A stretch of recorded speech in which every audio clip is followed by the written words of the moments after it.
하나님 아버지, 오늘도 저희를 하나님의 은혜 가운데에 있게 하심을 감사합니다.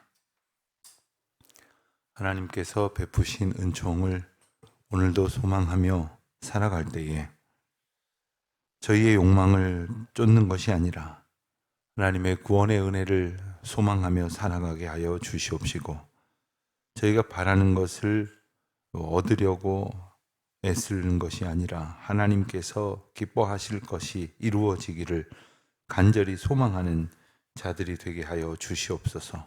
아버지 하나님, 하나님의 거룩하신 뜻을 따라서 저희에게 맡겨주신 사명이 있음을 기억하며 감사를 드립니다. 이 땅에서 하나님의 거룩한 역사를 위하여, 또 성도들을 위해서, 또 복음과 교회의 순전한 사명을 위하여 부름을 받았음을 맡겨주신 일이 있음을 저희 각 사람이 잊지 아니하고 살아가게 하여 주시옵시며, 그러한 사명의 교회가 되도록 저희들을 은혜 가운데에 붙들어 주시기를 기도드립니다. 이번 주일은 추수감사절로 저희들이 지키고자 합니다. 하나님께서 이 땅에 사는 동안 저희들에게 필요한 모든 것을 늘 부족함 없이 주셨음에도 저희들은 감사하기보다는 불평했던 시간들을 기억합니다. 다시 하나님께서 주신 은혜를 소망하며 또 바라보며 감사의 예배로 나아가기를 소원하는 모든 주의 백성들에게 온전히 하나님만 바라보는 은혜를 넘치도록 부어주셔서 하나님께서 기뻐하시는 감사의 공동체가 되도록 인도하여 주시기를 기도드립니다.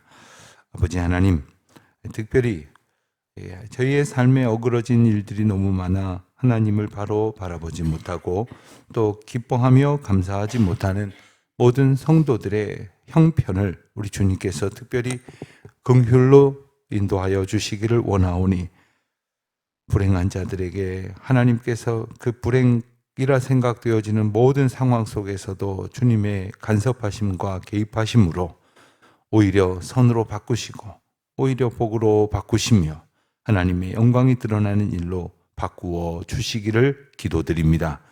하나님, 예배당 건축이라는 귀한 사명 주신 것 참 감사합니다. 필요한 것 많으오나 저희들 가진 것 없사오니 주여 저희들 불쌍히 여겨 주시옵시고, 이 귀한 거룩한 역사를 이루어 가기에 부족함이 없도록 하나님의 은혜를 덧입혀 주시기를 기도드립니다. 참으로 어려운 시대를 저희들이 살아가고 있습니다. 아버지 하나님, 세상에는 하나님을 알지 못하는, 예수 그리스도를 인정하지 아니하는 목소리가 더 큰 가운데에 살아가고 있음을 저희들이 잊지 않게 하여 주시되, 두려워하거나 떨 것이 아니요 오직 주께서 주시는 담대한 믿음의 용기를 품고 나아가게 하여 주시옵소서. 하나님, 오늘도 우리 성도님들 한 분 한 분의 형편을 주장하여 주시기를 원합니다. 오늘도 하나님의 은혜를 구하며 기도하고 있는 간절한 소망을 주님 들어주시옵시고, 특별히 우리 사랑하는 가족들을 위하여 기도할 때에 병중에 있는 가족들, 또 오늘 특별히 수술을 받고 하나님의 치유의 과정 가운데에서 주님의 도우심을 구하는 모든 이들과 그 가정들, 그 가족들, 간절한 중보의 기도를 주님께서 긍휼히 여겨주시기를 기도드립니다. 저희가 비록 이 세상을 살면서 낡음을 경험하고 상함을 경험하지만 주께서 고치시는 은혜도 경험하게 하여 주셔서 남은 평생의 날 동안 고침받은 하나님의 치유의 은혜를 얻은 바 있는 기쁨으로 살아가게 하여 주시옵소서. 오늘 이 시간도 하나님의 은혜 가운데에 말씀으로 충만케 하실 뿐 아니라 또한 이 하루가 다 가는 동안 주님의 이름으로 모이는 모든 모임마다, 구역마다, 하나님의 권속들마다, 또 저녁 기도회로 모일 때에 이르도록 하나님의 놀라우신 은혜를 덧입혀 주시옵소서. 감사드리오며 이 모든 말씀 우리 주 예수 그리스도의 이름으로 기도드립니다. 아멘. 갈라디아서, 오늘부터 갈라디아서를 보겠는데요. 갈라디아서 1장 1절로 10절 말씀을 보겠습니다. 갈라디아서 1장 1절로 10절까지 말씀 우리 같이 한 목소리로 봉독하시겠습니다. 사람들에게서 난 것도 아니요 사람으로 말미암은 것도 아니요 오직 예수 그리스도와 그를 죽은 자 가운데에서 살리신 하나님 아버지로 말미암아 사도된 바울은 함께 있는 모든 형제와 더불어 갈라디아 여러 교회들에게 우리 하나님 아버지와 주 예수 그리스도로부터 은혜와 평강이 있기를 원하노라. 그리스도께서 하나님 곧 우리 아버지의 뜻을 따라 이 악한 세대에서 우리를 건지시려고 우리 죄를 대속하기 위하여 자기 몸을 주셨으니 영광이 그에게 세세토록 있을지어다. 아멘. 그리스도의 은혜로 너희를 부르신 이를 이같이 속히 떠나 다른 복음을 따르는 것을 내가 이상하게 여기노라. 다른 복음은 없나니 다만 어떤 사람들이 너희를 교란하여 그리스도의 복음을 변하게 하려 함이라. 그러나 우리가 하늘로부터 온 천사라도 우리가 너희에게 전한 복음 외에 다른 복음을 전하면 저주를 받을지어다. 우리가 전에 말하였거니와 내가 지금 다시 말하노니 만일 누구든지 너희가 받은 것 외에 다른 복음을 전하면 저주를 받을지어다. 이제 내가 사람들에게 좋게 하랴 하나님께 좋게 하랴 사람들에게 기쁨을 구하랴. 내가 지금까지 사람들의 기쁨을 구하였다면 그리스도의 종이 아니니라. 아멘. 갈라디아서를 우리가 읽게 되어졌는데 이 갈라디아서는 말 그대로 갈라디아에 있는 교회들에게 보낸 바울의 편지입니다. 바울이 언제부터 교회들에게 편지를 보냈을까? 이것은 놀랍게도 신약 성경이 언제부터 기록됐을까 하는 질문이기도 합니다. 보통 우리가 신약 성경을 보면 마태복음부터 요한계시록까지 이렇게 편집이 되어 있다 보니까 상식적으로 마태복음부터 요한계시록까지 순서대로 기록이 되었겠나 보다 언뜻 그렇게 생각하기 쉽지만 물론 그렇지는 않습니다. 신약 성경 가운데에서 가장 먼저 쓰여진 것으로 이렇게 학계에서 의견을 모으는 책은 바로 데살로니가 전서와 후서이고 거기에 조금 뒤에 기록된 것으로 추정을 하지만 거의 비슷한 시기에 기록된 성경이 바로 갈라디아서입니다. 그러니까 이 갈라디아서는 신약 성경 가운데에서 가장 빨리 기록된 책 중에 하나다. 자, 그렇다면 그 전까지는 성경이 없었느냐? 성경이라고 이렇게 내용을 정리해서 나중에 이것들을 편집해서 책으로 출간할 의도로 모아놓은 것들은 없었을지 모르지만 예수 그리스도에 관한 여러 가지 이 기록들이 있었음은 중요한 여러 자료들을 통해서 우리가 확인할 수가 있습니다. 예컨대 신약 성경을 기록하고 있는 복음서를 기록하고 있는 이 자료들이 있었다고 추정을 하는데 이 마가복음이 제일 먼저 기록이 될 때에 마가가 그 자료를 기초해서 작성을 하도록 가지고 있었던 예수님에 관한 여러 가지 자료들 또 어록들 이런 것들이 복음서를 기록하는데 자료가 되었을 것입니다. 그렇다면 사도 바울은 무엇을 기초로 해서 어떤 의도로 복음서를 기록을 했을까? 간단하게 생각을 하면 이렇습니다. 여러분 편지를 써보신 적 있습니까? 최근에 편지를 써보신 적이 있습니까? 저는 종종 사적인 편지보다 공적인 편지를 많이 받습니다만 최근에 어떤 난 모르는 선교지의 어떤 선교사님으로부터 내용은 그 선교지를 좀 도와달라는 내용이지만 그 편지는 굉장히 개인적인 그러한 뭐랄까요? 그 교감을 나누는 그런 편지를 한 통 받은 적이 있습니다. 그러니까 이제 뭐 공문으로 한국의 여러 교회에다가 그냥 쫙 뿌리듯이 보내는 그런 편지가 아님을 제가 알 수가 있었는데 편지에는 이렇듯 어떤 의도와 목적을 가지고 있지 않겠습니까? 바울이 그렇다면 교회들에게 보낸 편지의 목적은 뭐냐? 늘 말씀을 드리지만 첫째는 보내서 이 할 말을 전하지 않으면 안 될 만한 사정이 있다. 이것이 편지를 쓴 뭐 이유였겠죠.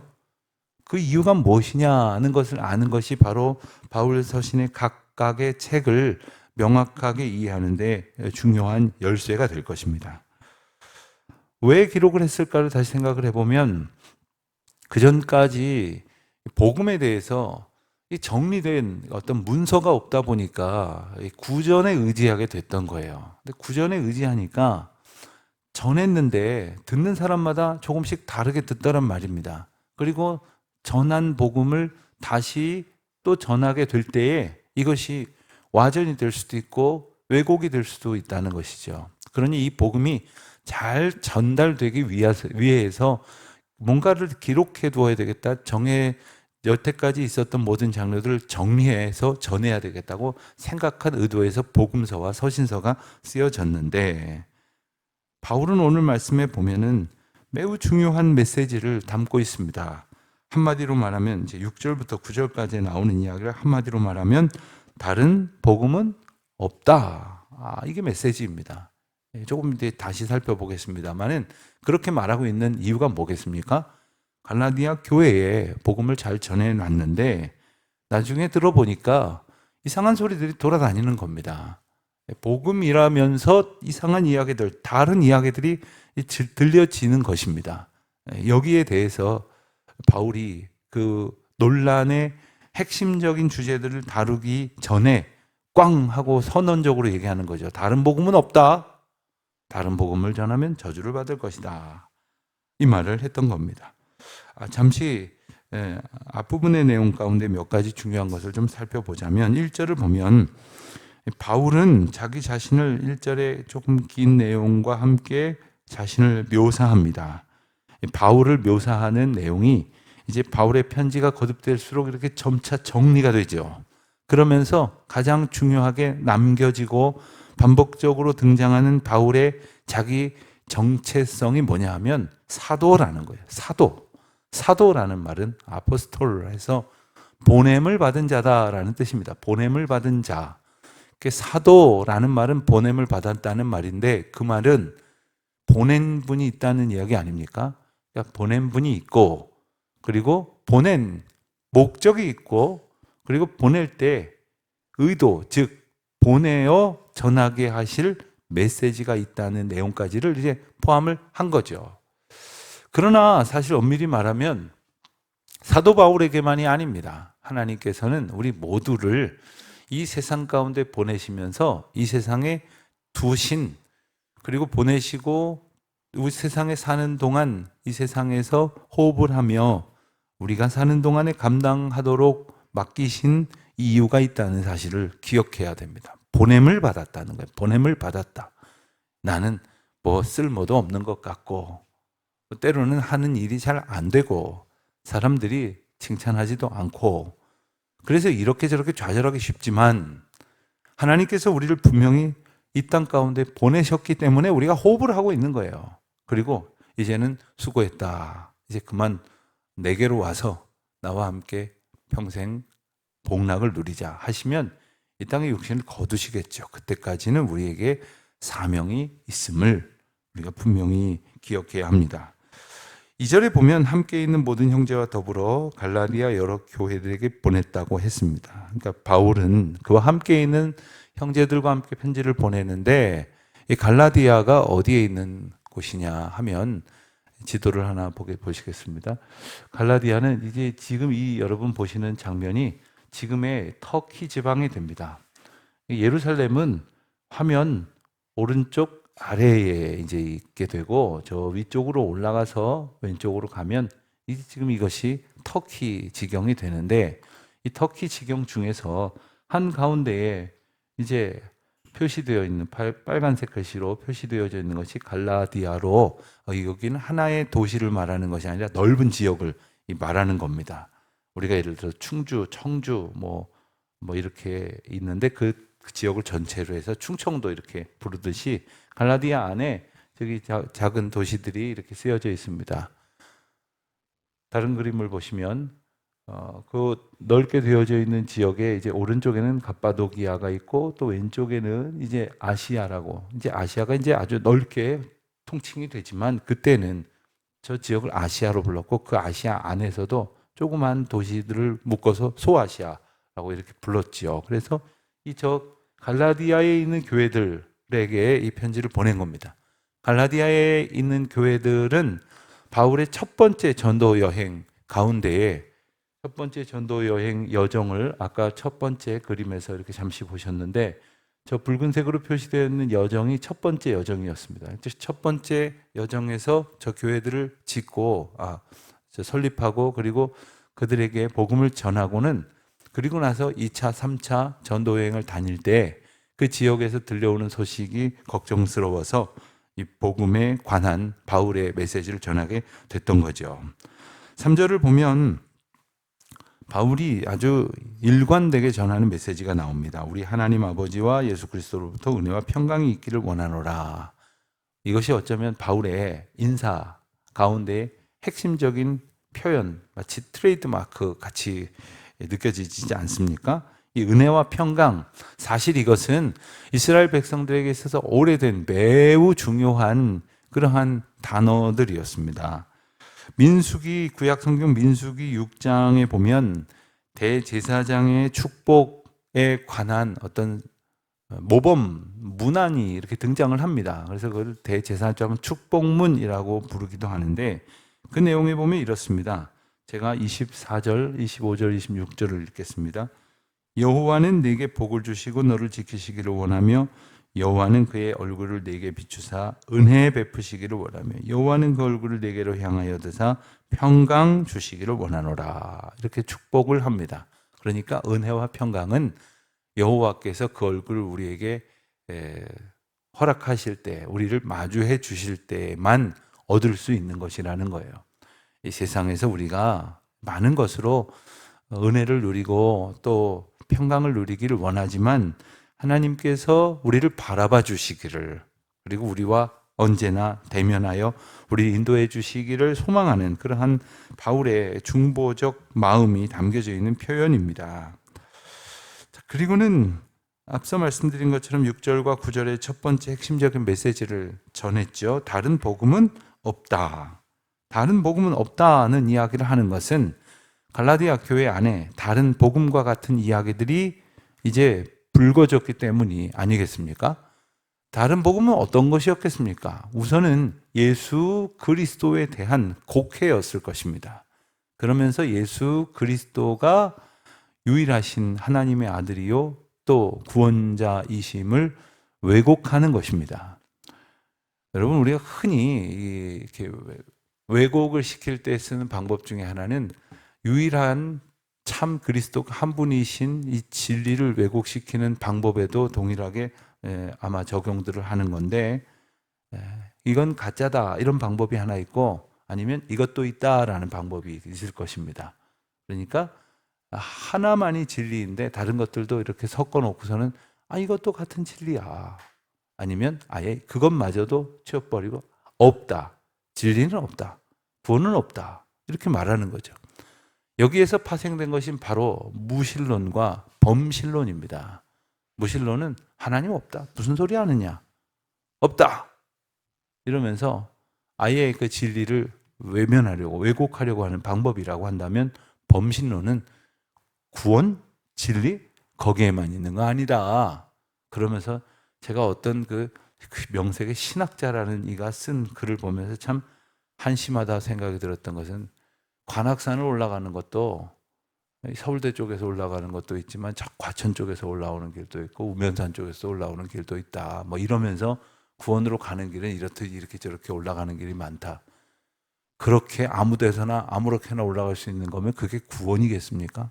그게 그렇게 아무렇게나 누구나 어디서나 어떤 방법으로든 손쉽게 할 수 있다면 산에 올라가는 정도는 되겠지만 그것이 생명과 그리고 진리의 길에 이르도록 하는 유일한 구원의 방법이겠습니까? 그렇게 쉬운 길이겠습니까?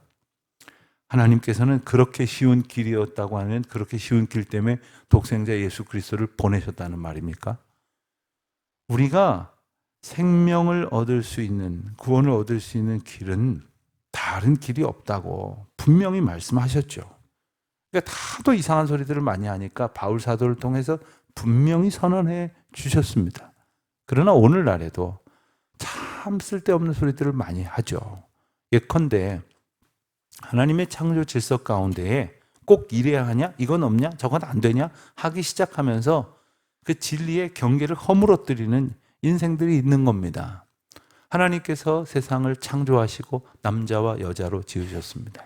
그런데 뭐라고 그럽니까? 요즘은 미국 사람들 중에 특별히 이 서부 연안, 저 위로는 캐나다의 밴쿠버로부터 샌프란시스코, 로스앤젤레스, 샌디에고에 이르는 이 서부 연안들, 이 지역은요 정말 너무나 심각해졌어요. 그래서 복음 생활을 더 신실하게 하고자 하는 분들이 소위 바이블 벨트라고 하는 이 남부, 이렇게 예를 들면 휴스턴, 텍사스, 그리고 저쪽 아틀란타까지 이렇게 이어지는 이 남부 연안들은 지금도 더욱 그러한 이 세태에 맞서기 위해서 더욱 복음으로 무장된 사람들이 열심히 신앙생활을 하고, 더 어떤 면에서는 보수적이라는 표현을 쓰지만 성경적인 그러한 신앙 공동체를 이루려고 애를 씁니다. 하도 이런 움직임들이 힘이 드니까 제가 아는 어떤 분들은 아예 몽땅 짐 싸가지고 이사를 해버리셨대요. LA 살던 분들이 텍사스로 가셔서 이사하셔고 거처를 옮기셨다. 근데 자기뿐만 아니라 당신네 교회에 몇 가정이 그런 가정이 있다. 미국에 있는 한인들을 위해서 기도해달라. 이런 말씀을 얼마 전에 어느 장로님으로부터 제가 들었어요. 그렇습니다. 이 세상이 온통 다 그러고 떠들기 시작하면 우리는 붙들고 살 수 있을지 몰라도 뭘 잘 모르는 우리 다음 세대들, 자녀들은 흔들릴 수밖에 없는 거예요. 정신없는 거예요. 동성애가, 그리고 다신론과, 그리고 종교다원주의가 아주 그냥 이제는 너무나도 자주 듣다 보니까 그것도 이제는 인정하자는 식으로 나오는데, 그게 시간이 지나면 인정이 되고 안 되는 문제가 아니거든요. 시간이 지나도 안 되는 건 안 되는 거고, 그리고 붙들을 건 붙들어야 하는 것인데, 오늘 갈라디아 교회를 보면 이제 복음이 전해들고 복음 안에 순전한 그 공동체로 살아가다가 얼마 지나지 않아서 이런 이상한 소리들이 들춰지게 될 때에 분명히 바울을 통해서 하나님께서 말씀하시는 거예요. 바울이 이와 같은 이야기를 하고 있는 또 다른 목적이 바로 10절에 나와 있습니다. 내가 사람들을 좋게 하랴 하나님께 좋게 하랴, 사람들에게 기쁨을 구하랴 내가 지금까지 사람들에게 기쁨을 구하였다면 그리스도의 종이 아니니라. 자, 갈라디아 교회의 여러 가지 아주 변질된 상황에 대해서 바울이 좋게 이야기하면 거기서 인기가 많겠죠. 바울이 그 교회로부터 환영을 받겠죠. 그러나 그럴 수 없다 이거예요. 하나님께서 보내신 바울은 하나님을 기쁘게 하기 위해 보냄을 받았다는 거예요. 이 말씀은 바울에게뿐 아닙니다. 오늘도 우리가 세상을 살아가면서 분명히 그런 갈등의 상황을 여러분들이 만나게 됩니다. 여러분들이 만나는 사람들 앞에서 이 사람을 기쁘게 하랴, 지금 이 상황을 보고 계신 하나님을 기쁘게 하랴, 사람들을 기쁘게 하느라고 하나님의 마음을 아프게 하는 삶이 되지 않도록 오늘도 우리 가운데 하나님의 권능과 동시에 지혜가 있어야 돼요. 하나님을 기쁘시게 한다고 막 조금만 이상한 소리 하면 막 가서 정죄하고 막 쌈딱처럼 그냥 아무 데나 가서 싸우라 소리가 아니에요. 그들에게 어찌하든지 하나님의 거룩하신 사랑과 이 땅을 구원하시고자 하는 하나님의 긍휼과, 그리고 그들을 향한 하나님께서 허락하신 지혜로 우리가 오늘도 살아갈 수 있도록 주님의 은혜와 긍휼을 구하는 저와 여러분 되시기를 축원합니다. 하나님 아버지, 오늘도 오직 예수 그리스도 우리에게 주신 생명의 이름, 그 이름 기억하면서 하나님을 기쁘시게 온전한 믿음의 고백으로 살아가게 하여 주시옵소서. 연약한 저희들을 도와 주시옵소서. 예수님의 이름으로 기도드립니다. 아멘.